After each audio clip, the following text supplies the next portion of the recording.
सुजाता देवी के 3 बेटे और 3 बहुएं थी। 2 बहुएं रेखा और उमा अमीर घर से आई थीं, जबकि सबसे छोटी बहू कोमल गरीब घर की थी। इसीलिए सुजाता देवी अपनी दोनों बहू रेखा और उमा के साथ ज्यादा अच्छा व्यवहार करती थी, पर अपनी छोटी बहू कोमल को वो कुछ नहीं समझती थी।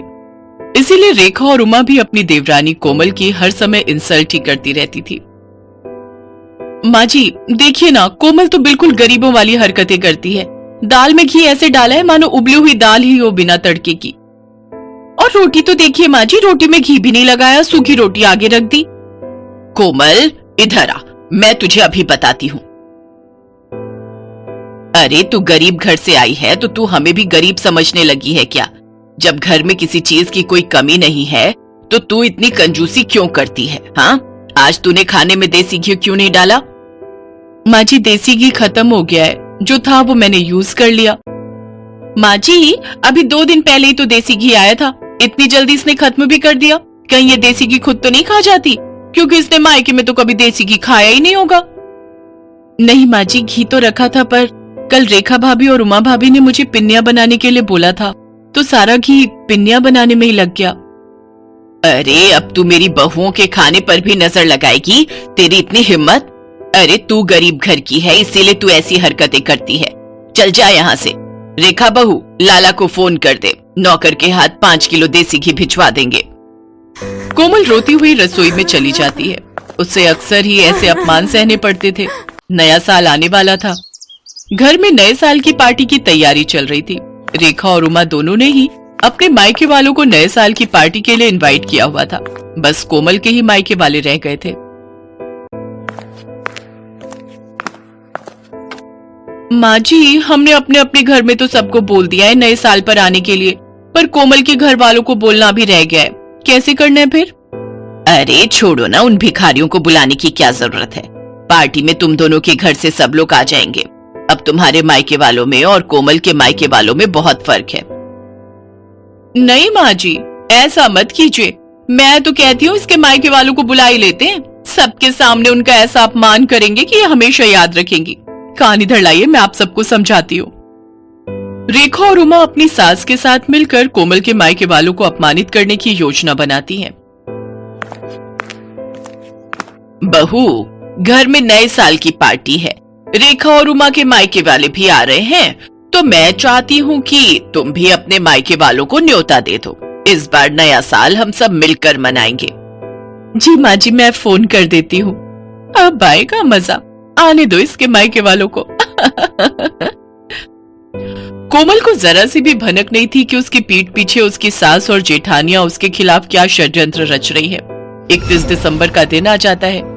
कोमल के ससुराल में पार्टी की तैयारी चल रही थी। रेखा और उमा के मायके वाले आने शुरू हो गए थे। रेखा और उमा ने रसोई में घुसकर तक नहीं देखा, वो तो अपने मायके वालों के साथ ही बातों में लगी हुई थी। कोमल बहू, मेहमानों को पकवान परोस दिए ना? अच्छे से घी मिर्च मसाले बढ़िया डाले हैं ना? कोई कंजूसी मत करना। मेहमान खुश होकर जाने चाहिए। और तुम्हारे माता पिता भाई बहन सब कहाँ रह गए? बड़ी देर कर दी उन्होंने आने में। वो लोग भी समय पर आ जाते तो पार्टी का मजा ले लेते। जी माँ जी, मैंने सबको खाना परोस दिया है और वो मम्मी से मेरी बात हुई थी, बस पहुंचने वाले हैं। तभी कोमल के मम्मी पापा और भाई बहन आ जाते हैं। नमस्ते जी, नमस्ते। आओ आओ, बड़ी देर कर दी आप सबने आने में। आज 31 दिसंबर की वजह से बहुत भीड़ थी, ऑटो भी नहीं मिल रहा था। बड़ी मुश्किल से ऑटो मिला तो हम पहुंचे हैं। हाँ, मैं तो भूल ही गई थी। वो रेखा बहू और उमा बहू के घर वाले गाड़ी से आए हैं ना, तो मुझे आप लोगों का ध्यान ही नहीं रहा कि आप लोगों के पास तो गाड़ी ही नहीं है, और आप लोगों की तो इतनी हैसियत भी नहीं है कि गाड़ी खरीद सको। खैर छोड़ो, आओ आप सबको रेखा बहू और उमा बहू के घर वालों से मिलवाती हूँ। समधन जी, ये कुछ मिठाई लाए थे नए साल के आने की खुशी में। रख दीजिए। वैसे हमारे घर तो वो बड़ी दुकान है ना जो बाजार में है, वहीं से शुद्ध घी की मिठाई आती है। देखते हैं, अगर हमने नहीं खाई तो घर के नौकरों को दे देंगे, उनका भी तो नया साल है। कोमल सब सुन और समझ रही थी। वो अब तक ये जान चुकी थी कि उसके मायके वालों का बहुत अपमान हो रहा है, पर वो उस समय चुप रही। कोमल की जेठ जेठानी अपने अपने घर वालों की आवभगत में व्यस्त हो गए। सूरज ये सब देख रहा था। कोमल, अपने मम्मी पापा के लिए भी प्लेट लगा दो, सब लोग खाना खा रहे हैं। तुषार, ज्योति, चलो तुम लोग भी खाना खा लो, चलो। जी हाँ, बस मैं लगा ही रही हूँ। मम्मी पापा, तुषार, ज्योति, आओ बैठो, मैं आप सबको भी खाना परोस देती हूँ। कोमल जैसे ही खाना लेने रसोई में जाती है, वो देखती है सारे बर्तन खाली थे, उसमें खाना था ही नहीं। कोमल घबरा जाती है। अरे, बर्तनों में तो खाना ही नहीं है, मैंने तो बहुत सारा खाना बनाया था। क्या हुआ कोमल, तुम परेशान क्यों? अपने घर वालों के लिए खाना लगाओ, अच्छा नहीं लगता वो सब ऐसे ही बैठे हुए हैं। क्या खाना लगाऊं? खाना तो बचा ही नहीं है। मैंने इतने सारे पकवान बनाए थे, बल्कि ज्यादा ही बनाए थे।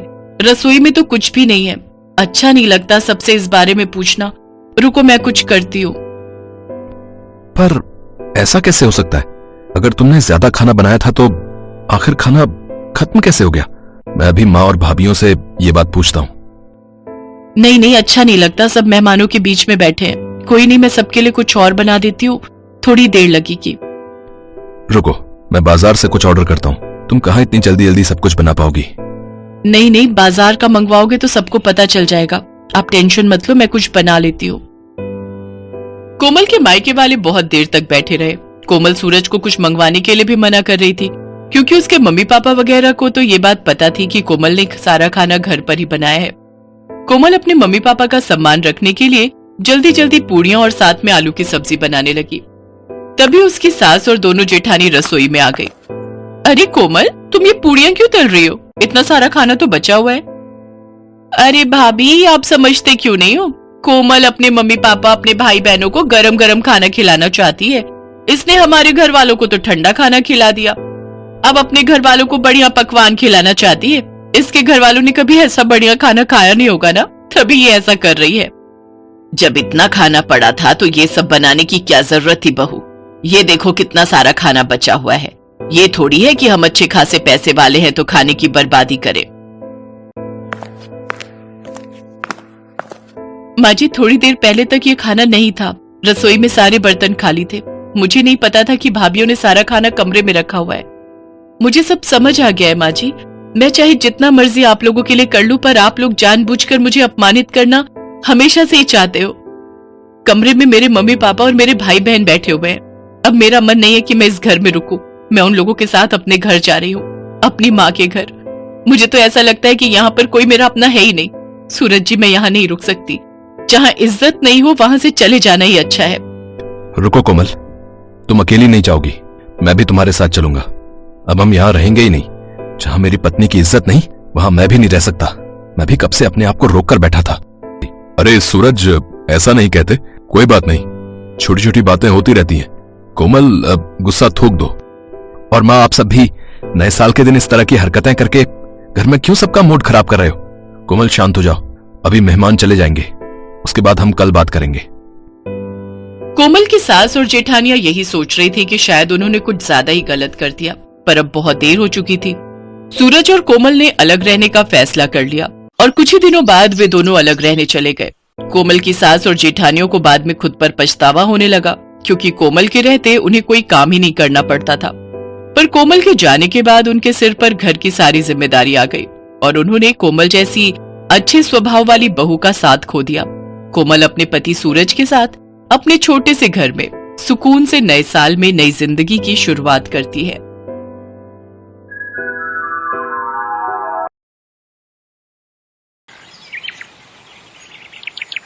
जड़ी बूटी ले लो, बाल बढ़ाने वाली जड़ी बूटी, सिर्फ 5 रुपए में।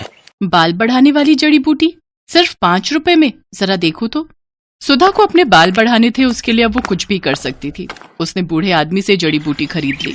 उस आदमी ने कहा, इस जड़ी बूटी को जोर जोर से पीसना, पीसने से तेल निकलेगा। उस तेल को सोने से पहले अपने बालों पे लगाना। जड़ी बूटी लेकर सुधा घर चली गई। तभी सुधा जड़ी बूटी पीसकर तेल निकालकर और उसे अपने सर पर लगाकर सो गई। और अगले दिन सुबह नींद से उठने के बाद उसने देखा उसके सर पर जितने भी बाल थे वो सब झड़ गए हैं। सुधा ये विश्वास नहीं कर पा रही थी। कहते हैं लड़कियां लंबे बालों में ही अच्छी लगती हैं, लेकिन सुधा के बाल बचपन से ही छोटे थे। उसके बाल बढ़ते ही नहीं थे। ऊपर से वो सांवली भी थी और दूसरी ओर उसकी बहन राधा के लंबे और घने बाल थे और राधा गोरी भी थी। इसीलिए राधा बचपन में हमेशा सुधा को चिढ़ाती थी, तू तो मेरी सगी बहन नहीं है, तुझे तो माँ और पापा रास्ते से उठाकर लाए थे, नहीं तो तू इतनी बदसूरत कैसे है। ये सुनकर सुधा हमेशा रोती थी, माँ पापा देखो ना राधा क्या बोल रही है, माँ पापा देखो ना। राधा और सुधा की माँ शमिता कहती थी, रो क्यों रही है सुधा, राधा ने कुछ गलत तो नहीं कहा, तू बदसूरत है, तेरे सर पर बाल भी नहीं है, मुझे ऐसी बेटी नहीं चाहिए थी। सुधा का पिता भी उससे प्यार नहीं करता था। सुधा को हमेशा हर किसी से नफरत ही मिलती थी।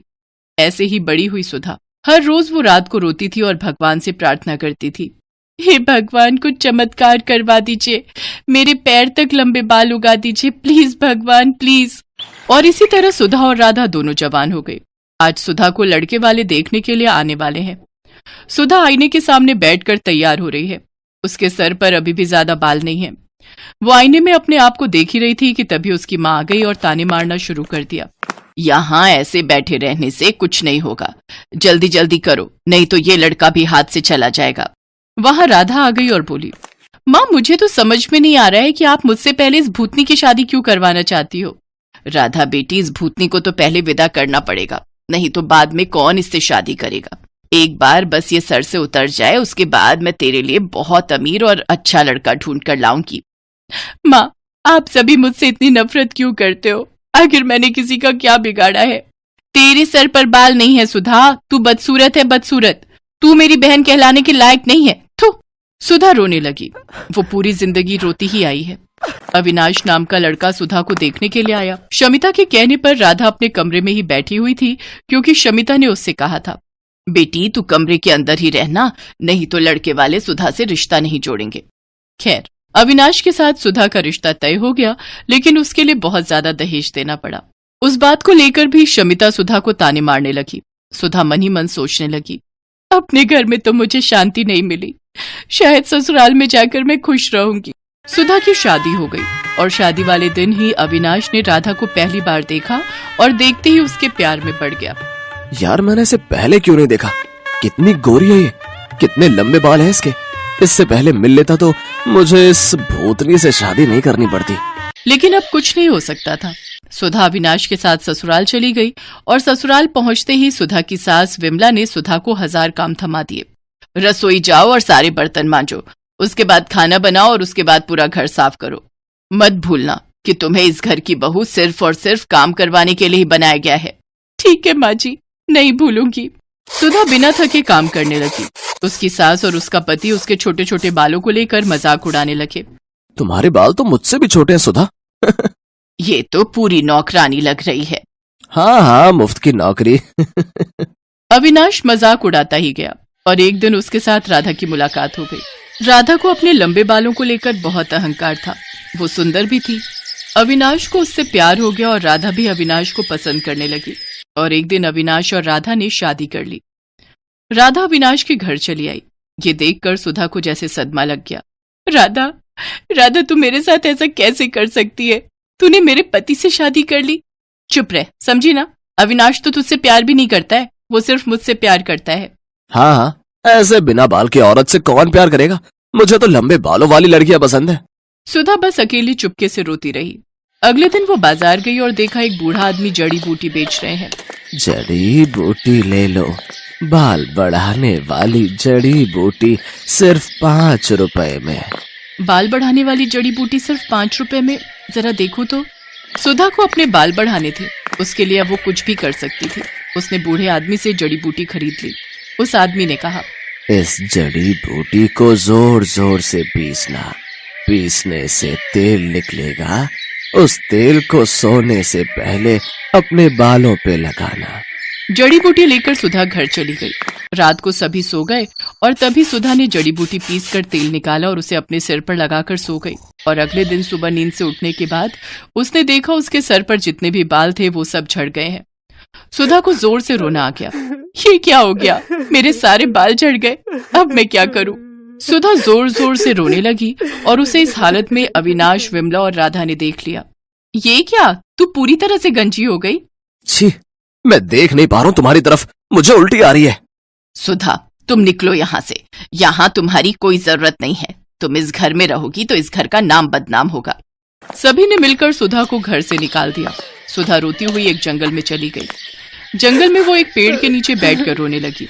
उसी पेड़ पर एक पंछी रहती थी। उसने सुधा को रोते हुए देखकर कहा, तुम रो क्यों रही हो? सुधा ने उस पंछी को सब कुछ बताया। रो मत, ज्यादातर इंसान बुरे होते हैं, इसीलिए तो हम जंगल में रहते हैं। इस जंगल में सब कुछ है, बड़ी से बड़ी बीमारी का इलाज है यहाँ। एक फल है, उसका रस निकालकर सर पर लगाने से बाल बड़े हो सकते हैं। सच? कहाँ मिलेगा मुझे वो फल? मैं लाती हूँ। उस पंछी ने कुछ ही देर में सुधा को फल ला कर दिया। उस फल का रस निकालकर सुधा ने सर पर लगाया और उसके बाल उगने लगे। उसके बाल सर से पैर तक आ गए, काले लंबे घने बाल, ठीक जैसा सुधा चाहती थी। सुधा ने पंछी से कहा, अच्छी पंछी, तुम्हारा बहुत बहुत धन्यवाद। मैं इस फल का रस लड़कियों को बेचना चाहती हूँ, उन लड़कियों को जिनके बाल नहीं उगते, ताकि उन्हें भी मेरी तरह परेशानियों का सामना न करना पड़े। सुधा जंगल से निकलकर फल का रस बेचने लगी और एक दिन उसे अविनाश और राधा ने देख लिया। तुम सुधा हो ना? हाँ, क्यों?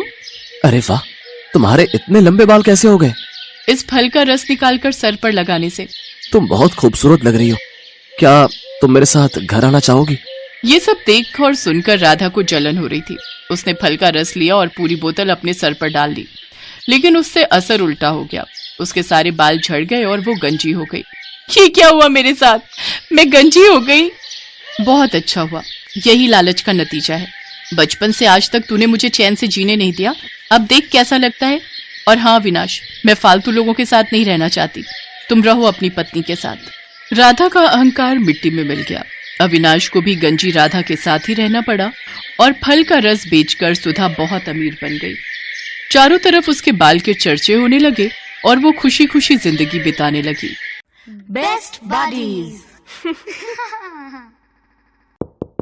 Hello friends. Thanks for watching this video. अगर आपको ये वीडियो पसंद आया है तो प्लीज लाइक, सब्सक्राइब, कमेंट्स करें इस वीडियो पर और हाँ, शेयर करना भी ना भूलें। और भी मजेदार वीडियो देखने के लिए नीचे दिए गए बेल आइकॉन को दबाएं। देखते रहिए बेस्ट बडीज।